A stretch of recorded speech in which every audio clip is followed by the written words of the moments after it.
සානක තමන්ට වෙච්ච අසාධාරණයකට පැමිණිල්ලක් කරන පොලිසියට ඇවිල්ලා. හැබැයි මේ පොලිස් අංකල්ලන් ටික කමුතුයි වගේ. good morning sir. good morning. මේ මට පැමිණිල්ලක් කරන්න තියෙනවා.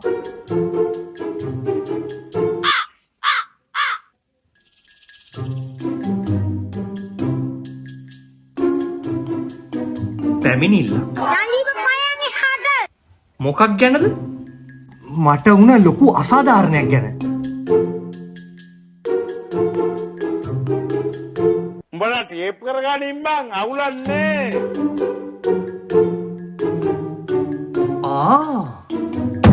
සර් මේ මම මෙහෙම ඇහුවට මුකුත් හිතන්න එපා.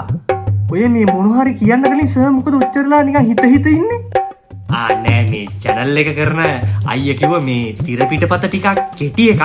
ඒ උනට දැන් YouTube එකේ වීඩියෝ දුවන්න අර ටිකක් දිග වීඩියෝ වෙන්න ඕනදනේ. ඉතින් මම මේකයි ටිකක් අර හිත වෙලාව අරගෙන කතා කරන්නේ. එතකොට වීඩියෝ එක දික් වෙනවා දුවනවා. මොන මගුලක්ද මම මේ? ඒ උනාට ඒක නිතරම කරන්න එපා නේ. මේ බලන් ඉන්න කට්ටියට එපා වෙන්නේ. ඔව් හැබැයි නේද? කොහොම හරි සර් මට මගේ පැමිණිල්ල කරන්න ඕනේ නෑනේ. දැන් මෙහෙන වෙලාවක් ගිහිල්ලා. ඔව් මේ පැමිණිල්ල කරන්නකො. සර් පළවෙනි දේ සර් මම මේ පැමිණිල්ල කරන්නේ මම වෙනුවෙන් නෙවෙයි. දැන් මෙහෙමයි වෙන කෙනෙක් වෙනුවෙන් කරන පැමිණිල්ලක් නම් ඇත්තටම මට බාර ගන්න බෑ. මොකද මේ හැම දෙයකම ක්‍රමවේදයක් තියෙනවානේ. නෑ මම මේ කියන්න උත්සාහ කරන්නේ සර් මගේ මේ පැමිණිල්ලෙන් ලැබෙන ප්‍රතිඵලය මට විතරක් ලැබෙන දෙයක් නෙමෙයි. මුළු මහත් සමාජයටම බලපෑම කරන්න පුළුවන් දෙයක් තමයි සර් මම බලාපොරොත්තු වෙන්නේ. ඒ කියන්නේ මේ මුළු මහත් සමාජයම නියෝජනය කරලා තමයි අද ඔබතුමා මට මේ පැමිණිල්ල කරන්න ආවේ. අන්න හරි සර්. සර්ට තේරුණා. මුළු මහත් සමාජයම නියෝජනය කරලා තමයි සර් මම අද මේ ආවේ. ඒක හොඳයි. මොකද අපේ තියෙන්නේ පුටු දෙකයිනේ.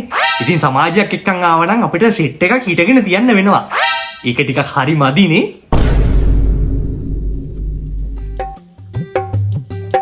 කොහොම හරි මං අද මේ කතා කරන යන දේ සර් ඕන කෙනෙක්ට වෙන්න පුළුවන්. අද මට වුණ දේ හෙට තව කෙනෙක්ට වෙන්න පුළුවන්. කොටින්ම අද මට වෙච්ච දේ හෙට සර්ට වෙන්න පුළුවන්. එහෙමද? එහෙම තමයි. අද ඔයාට වුණ දේ හෙට මට වෙන්න පුළුවන් නම් ඊයේ ඔයාට වෙච්ච දේනේ මට අද වෙනව ඇත්තනේ. ඒ වගේ දෙයක් තමයි. තමුසේගේ පස්සෙන් ඊයේ බල්ලෙක් පැන්නවද? ටිකක් කළු පාටට හුරු එකේ. බල්ලෙක් පැන්නුවා? නෑ. ටිකක් කල්පනා කරලා බලන්න. දුවන් වෙල හොක් ගාලා පැනලා පස්සේ හපුවේ නැද්ද? පිස්සුද සර්? සර් හිතුවේ මේ බල්ලෙක් පස්සෙන් පන්නන් ඇවිල්ලා හපනකම් මම මේ අත් දෙක බැඳන් ඉන්නේ පඹෙක් කියලා. පඹෙක්? නෑ මම මේ කිව්වේ සමහර වෙලාවට මිනිස්සු එහෙම අසරණ වෙනවනේ පාරේ යද්දි බල්ලෝ පන්නන් එනවනේ. ඒක මන්නේ මේ ඔයා වැල්වට අරන් ගහන්නේ තු මේ ඔයාගේ මොකද්ද මේ පැමිණිල්ල කියන්නේ මොකද්ද මේ මුළු මහත් සමාජෙම නියෝජනය කරලා මොකක්ද ඔයාට වෙච්ච දේ? මෙහෙමයි සර් මේ පොලිසිය ඉස්සරහා පාරේ අර එහා කිලවරේ තියෙන I can eat කියලා රෙස්ටුරන්ට් එක. ඔව්. සර් එකකින් 150ක කාලා රුපියල් 200ක් දුන්නොත් සර් හිතන්නේ උන් ඉතුරු කීයක් දෙනවා කියලාද? යකෝ 50ක් දුන්නේ නැද්ද? මෙච්චර මේ සිල්ලර වැඩවලටද මේ අද කාලේ මිනිස්සු හොරගම් කරන්නේ? ඕක ලේසියට තරලා බෑ. ඔයා මේ පැමිණිල්ල ලියලා යන්න අපි අනිවාර්යයෙන්ම අදහස වටලනවා. හැබැයි 50ක් නම් දුන්නා. 50ක් දුන්නේ නම් මොකද්ද ප්‍රශ්නේ? අම්මට උඩු. මෙතන සර් මේ සල්ලි නෙවෙයි සර් තියෙන ප්‍රශ්නේ. ඇත්තටම ඔය කියන විදිහට මේ මට ඒ රෙස්ටුරන්ට් එකත් එක්ක නම් කිසි ප්‍රශ්නයක් නැහැ. මට ප්‍රශ්නේ තියෙන්නේ ඊට අල්ලපු රෙස්ටුරන්ට් එකත් එක්ක.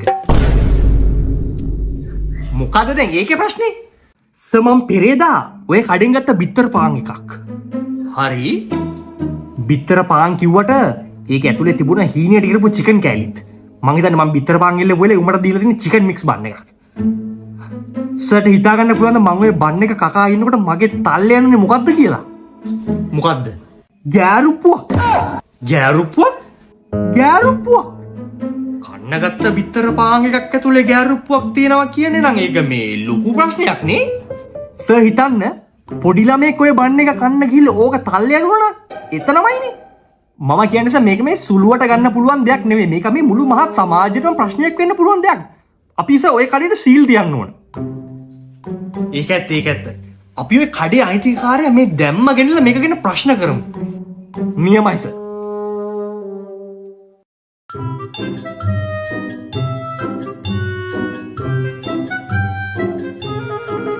ඇයි සර් මට එන්න කිව්වේ? පැමිණිල්ලක් තියෙනවා තමාට විරුද්ධව. මට විරුද්ධව? මාත් මේ පැමිණිල්ලක් කරන්න එන්න හිටියේ. ඔයත් පැමිණිල්ලක් කරන්න? මොකද දැන් ඒක මොන ඔයාට වෙච්ච ප්‍රශ්නේ? මම සර් මගේ කඩේ වෙන දේවල් ගැන සෑහෙන දැනුවත් සෑහෙන සැලකිලිමත්. ඒ කියන්නේ හැඳි කීයද, කෑරුප්පු කීයද, පිඟන් කීයද, පුටු කීයද, කොටින්ම ගිනි පෙට්ටිය ගිනි කූරු කීයක් තියනවද කියන දේ පවස මම දවස් අවසානයේ සටහන් කරනවා. හරි. පෙරේද සර් මම ගණන් බලද්දි එක කෑරුප්පුවක් අඩුයි. අනික අපේ ගිනි පෙට්ටියේ ගිනි කූරු එකක්වත් තිබුණේ නැහැ. මේ පොඩි දේවල් තමයි. ඒ වගේ හොරකම මේ කියන්නේ ඔන්න බලන්න සර් මූම කියනවා. කොහොමද මුන්ගේ කඩේ තරම? මොකද්ද කියන්නේ?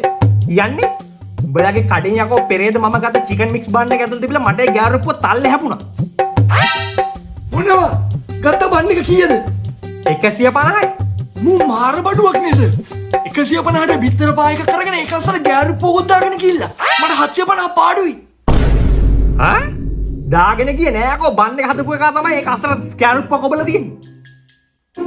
කොහොම හරි සර් මේ වැඩෙන් මට 750 පාඩුයි. මට මුගේ වන්දියක් ඕන. මූ යකෝ මූද දන්නේ නෑ මගේ ගිනි කූර තුස්සපු එක. යකෝ මෙතන අසාධාරණ උනේ මට.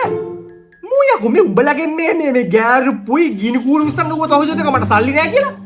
මම උඹලගේ කඩේට ආවේ පෙරේද බිත්තර පාන් එකක් ගන්න. ඒකට දුන්නේ තර චිකන් මික්ස් බන් එක. මොකද්ද බන් එක කිව්වේ? ඉල්ලුවේ බිත්තර පාන්. උඹලගේ උම්ම තමයි අර බිත්තර අත්තට හීනෙට ඉරපු සුදු පාට චිකන් කෑලි දාලා තිබුණේ. මට කරන්න දෙයක් නෑ ඒක. අපේ කඩේ චිකන් දෙන්නේ නෑ. එතකොට මොනවද කො මට හැපිච්චර සුදු පාට හීන් තීරු? අපට හුඩු. උඩා. වීඩියෝ එක නම් ඉවරයි. ඉතින් ඒකට බලන් ඉන්න කට්ටියට චූටි පණිවිඩයක් තියෙනවා කියන්න. ක්‍රේප්‍රණ අලුත්ම අවුට්ලට් එක ඕන දැන් ඕපන් කරලා තියෙනවා මාතර.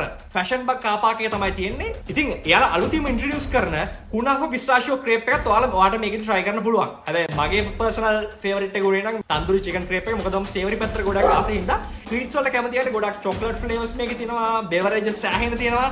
රහ බලන්නකෝ ගිහිල්ලා. සුපිරි.